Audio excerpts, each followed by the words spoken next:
माँ भारती का माँ और बेटे का रिश्ता होता है। जब जब माँ भारती की तरफ कोई आंख उठाकर देखे तो जो साहित्य की भाषा होनी चाहिए, जो कविता का स्वर होना चाहिए, मैं उस स्वर के निर्वहन करने वाले रचनाकार को आपके बीच में लाना चाहता हूँ। आदरणीय सांसद जी बैठे हैं। हमारे दत्तू ने अभी लाइव को बंद करवा दिया क्योंकि ये उनका अनुभव है। वो अक्सर कहते हैं कि जो लोग बेड पर आराम से लेटे हुए हैं उनको इन तपस्वियों की साधना से अर्जित कविताओं को सुनने का कोई अधिकार नहीं है। ये आप सब लोगों का अधिकार है, इसलिए लाइव को बंद करवाया गया है। और आदरणीय सांसद जी बैठे हैं, विधायक जी बैठे हैं, 5-7 कवियों को आपने सुना है।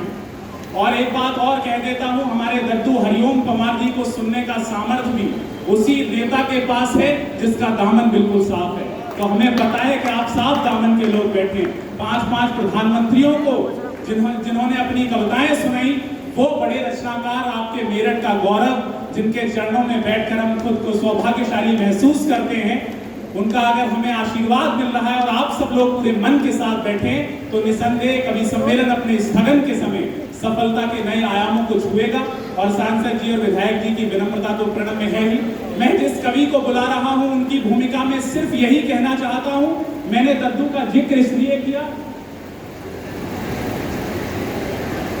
हमारे बीच में आदरणीय सूर्यकांत जी आ गए हैं, हिंदुस्तान अखबार के संपादक हैं।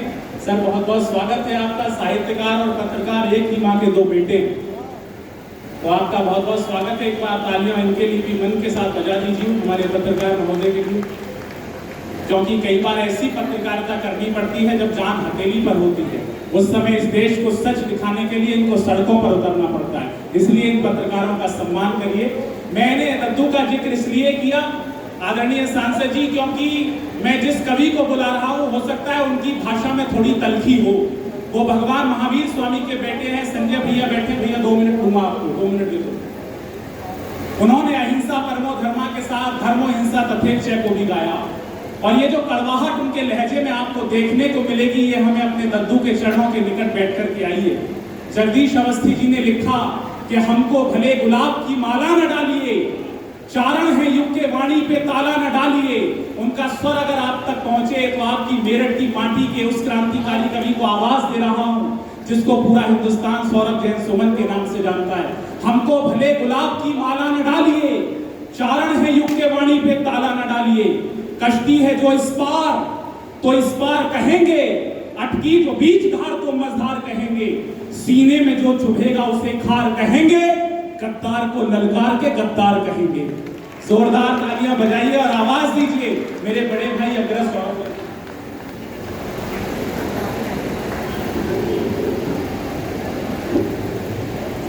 प्रिय कुशल ने बहुत ही कुशलता के साथ मुझे उठाया है। मैं भगवान से प्रार्थना करता हूँ कि वो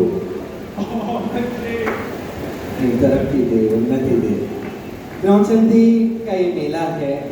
हमारे माननीय सांसद जी और हमारे श्रद्धेय विधायक जी अभी 6 तारीख को विधायक जी लगभग पूरे कवि सम्मेलन में रात को 2 बजे तक यहाँ पर अपनी उपस्थिति दे करके गए हैं। अनवरत कवि सम्मेलनों में पूरी रात बैठना बहुत बहुत बड़ा काम है, बड़ा मुश्किल काम है। कम से कम उन जनप्रतिनिधियों के लिए जिनके लिए सुबह सुबह फोन आने शुरू हो जाते हैं कि आज ये वाली व्यवस्था खराब है, आज वो वाली व्यवस्था खराब है। मेरा मन है कि एक बार जितने लोग सदन में हैं उनकी उपस्थिति के लिए जोरदार तालियां आनी चाहिए। उनकी पूरी रात हम लोगों तक पहुंचती है, हमारे लिए बड़ी बात है। मंच का एक संविधान, हमारे मंच के संविधान निर्माता ने ये तय किया है कि हम कवियों को छोटा बोलना है, कम बोलना है।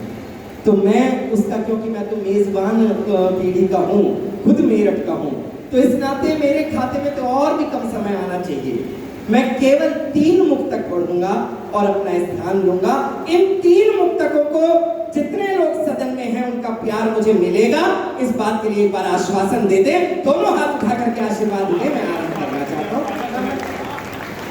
पंक्ति देता हूँ, सुनना कि यूं शेरों की मांग में आकर डर फैलाने की पिछली गवर्नमेंट के समय में 2 बड़े आतंकवादियों को सजाए मौत दी गई थी साहब। 2 बड़े आतंकवादी, अफजल और कसाब।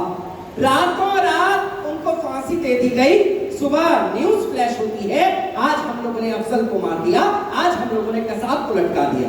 उस समय के एक मंत्री मेरे को एक कार्यक्रम में मिले, तो मैंने उनसे पूछा, मैंने कहा सर क्या कारण है ये रातों रात फाइल क्यों सल्टाई दी जाती है, जनता को बताया क्यों नहीं जाता कि फला तारीख को फला समय उस आतंकवादी को मृत्यु दंड दिया जाएगा।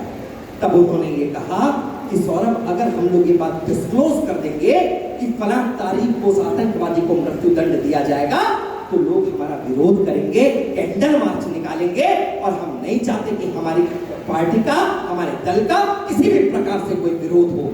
तब साहब अंतर्मन उद्वेलित हुआ था और कहीं आह निकली थी कि काश हिंदुस्तान के सिंहासन पर कोई ऐसा शेर आके बैठे जो एक बार हिंदुस्तान में दहाड़े तो कलेजे बाहर वालों के दहलने लगे। वो शायद सपना हम लोगों ने आज पूरा होते हुए देखा। तब सौरभ सुमन पंक्तियां देता है, जितने लोग इस सदन में बैठे हो उनके अंदर की अगर क्रांति की चिंगारी को कहीं छू पाऊं तो मुझे अपना आशीर्वाद देना। पंक्ति देता हूं, सुनना कि यूं शेरों की मांद में आकर डर फैलाने की गीदड़ की औकात कहां थी आंख दिखाने की, कि यूं शेरों की मांद में आकर डर फैलाने की गीदड़ की औकात कहां थी आंख दिखाने की।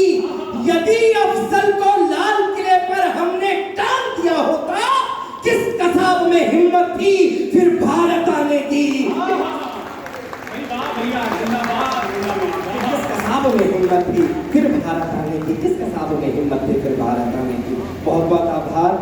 बहुत अभी मेरे कुछ अनुभव ऐसे रहे कि तालियां कम से कम इस सदन में ओज की कविताओं पर, देशभक्ति की कविताओं पर कम आती हैं, लेकिन जितने लोग यहाँ पर बैठे हुए हैं अब ये उनकी जिम्मेवारी बनती है इन कवियों के सामने, ये सब बाहर के लोग हैं, बाहर के कवि हैं, इनको बताना कि आप लोग अपने बेटे को किस तरीके से स्नेह देते हो, किस तरीके से प्यार करते हो। पंक्तियां देता हूँ, केवल 2 मिनट तक पढ़ करके अपना स्थान लेता हूँ। पंक्तियां देता हूँ, सुनना कि पकड़ कर जेल में डाले किस नीति के अंतर्गत। केवल 10 आतंकवादियों ने हमला किया था मुंबई में। ये जो खाकी हमारी यहाँ पर बैठी है साहब, डंडों के बल पर, उन बंदूकों के बल पर जो चलती नहीं थी, इन लोगों ने 9 को वहीं पर खाक में मिला दिया था। केवल एक बचा था कसाब, और उसको दामाद बना करके जिस तरीके से हमारी जेलों में रखा गया, पूरे विश्व में ऐसा कोई अन्यत्र उदाहरण नहीं मिलता। क्षमा चाहते हुए कहता हूं, पूरे विश्व में ऐसा कोई उदाहरण नहीं मिलता कि किसी आतंकवादी को न्याय देने के लिए रात में 2:30 बजे हम लोगों ने अपनी अदालतें खोली हो। ये केवल हिंदुस्तान में संभव हो सका। हमारे दिल्ली के तो मुख्यमंत्री जी खड़े हो गए, उनके पक्ष में, उनके सम्मान में, बोले इन आतंकवादियों को छोड़ दीजिए, इनके भी बच्चे हैं, इनके परिवार है, फांसी रोक दो, फांसी रोक दो। अपनी फांसी तो रुक नहीं रही थी, फांसी रोक दे। पंक्तियां पढ़ता हूं, अगर क्रोध लगे तो उनको तालियों में तब्दील करना। मैं पंक्तियां देता हूं, सुनना कि पकड़ कर जेल में डाले किस नीति के अंतर्गत, पकड़ कर जेल में डाले किस नीति के अंतर्गत, हत्यारों की फांसी डाले किस नीति के अंतर्गत, कि हत्यारों की फांसी डाले किस नीति के अंतर्गत।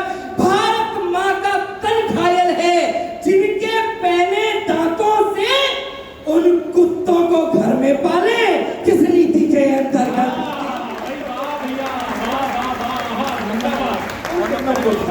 किस नीति के अंतर्गत। और अपना कर्तव्य निर्वहन करते हुए ये लास्ट 4 पंक्तियां दे करके अपना स्थान लेना चाहता हूं। विदा करना उन तालियों से जो मेरा अधिकार बनता है।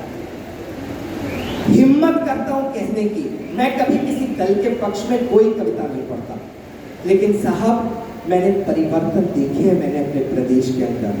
पहले जब हम लोग जाया करते थे मूवी टॉकीज में और वहां पर राष्ट्रगान बजा करता था, हम लोग उसके सम्मान में खड़े हो जाते थे और वहीं पर कुछ लोग बैठ करके हमारी खिल्ली उड़ाते थे कि देखो देशभक्त खड़ा हो गया, देखो राष्ट्रभक्त खड़ा हो गया। आज हमारा मुख्यमंत्री ये कहता है कि किसी के बाप में हिम्मत है तो मां भारती का अपमान करके बताए, घरों पर बुलडोजर चढ़ा दिए जाएंगे, लेकिन आपको संस्कार सिखा दिए जाएंगे। ये परिवर्तन हम लोगों ने महसूस करेगा। तब सौरभ सुमन कहना चाहता है, इस समय हिंदुस्तान का सबसे बड़ा नासूर अगर कोई है तो वो है जम्मू और कश्मीर। श्रीनगर में आप लोग सब जानते हैं कि लखीमपुर खीरी में कांड हुआ था। पूरे देश की राजनीति वहां जाकर के रुदाली विलाप करने लगी थी। उसके ठीक अगले दिन एक और घटना घटी थी श्रीनगर में। आइडेंटिटी कार्ड देख देख करके कलेजों में गोलियां उतारी गई थी और पूरे हिंदुस्तान से जब एक भी आंसू नहीं बहा, कोई विरोध नहीं हुआ, तब सौरभ को लगा कि निर्णय लेना चाहिए और वो उपचार हिंदुस्तान को देना चाहिए जो कहीं मोदी जी ने हमारे उत्तर प्रदेश को दिया। मैं पंक्तियां पढ़ता हूं, अपनी तालियों की मोहर लगा करके मुझे यहाँ से विदा करना। कहने की हिम्मत इस नौचंडी के मेले में मैं करता हूँ, उसको स्वीकार करने की आप लोग करना। पंक्ति पढ़ता हूँ कि राष्ट्रभक्ति के पृष्ठों से तुम नाम भले हटवा देना, राष्ट्रभक्ति के पृष्ठों से तुम नाम भले हटवा देना, मेरे जिस्म के टुकड़े चीनों कौवों को बंटवा देना। मैं कहता हूं एक बार, कश्मीर भी दे दो योगी को, आतंकवाद यदि बचे तो मुझको इंचों में कटवा देना।